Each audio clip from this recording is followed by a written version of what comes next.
The truth occurs. The truth occurs. Hi everyone, Truth the Girl Sonia here.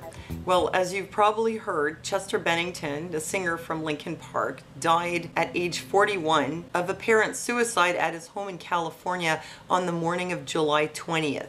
The singer was known to have a long history of mental health and addiction problems. It was assumed that this was why he killed himself.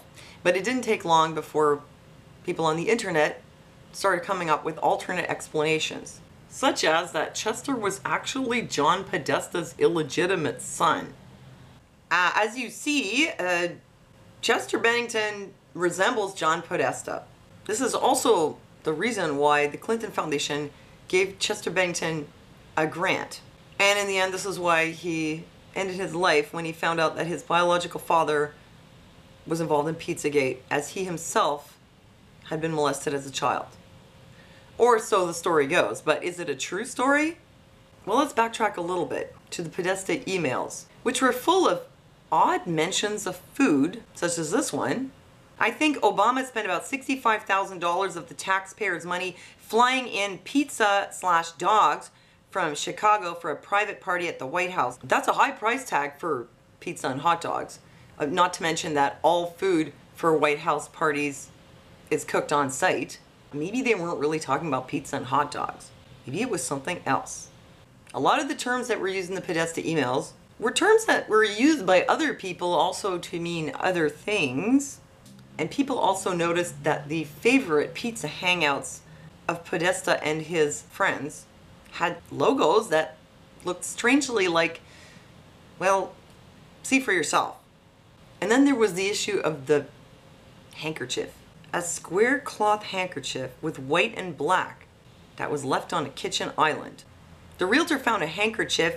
I think it has a map that seems pizza related. Is it yours? So not only were they talking suspiciously about pizza once again, but also a handkerchief, which could mean something else. Or maybe not.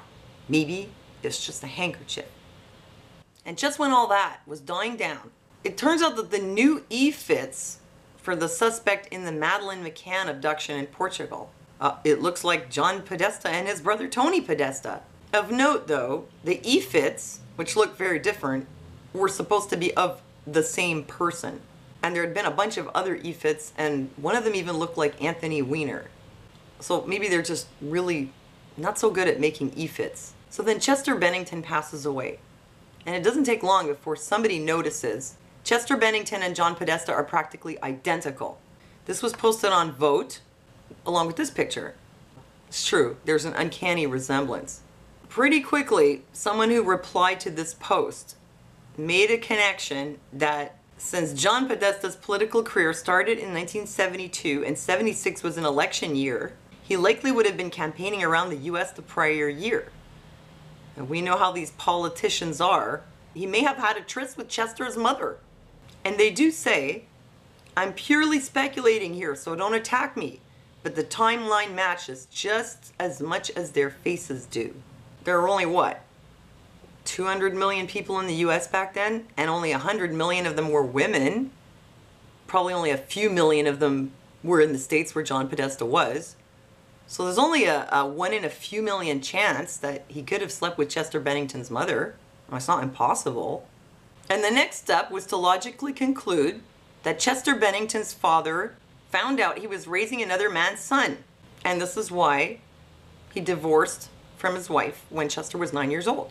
What's a little weird about this is that when Bennington's parents divorced when he was actually 11, his father gained custody of him. You shameless hussy, I'm divorcing you, and I'm taking him with me.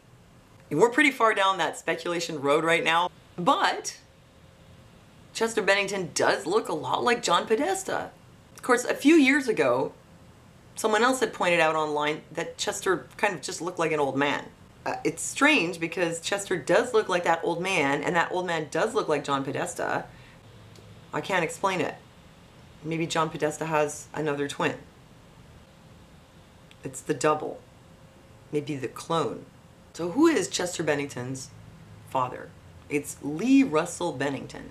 Well, let's see if he looks like him. Not so much. No. Definitely looks more like John Podesta. Well, I guess it depends on the angle.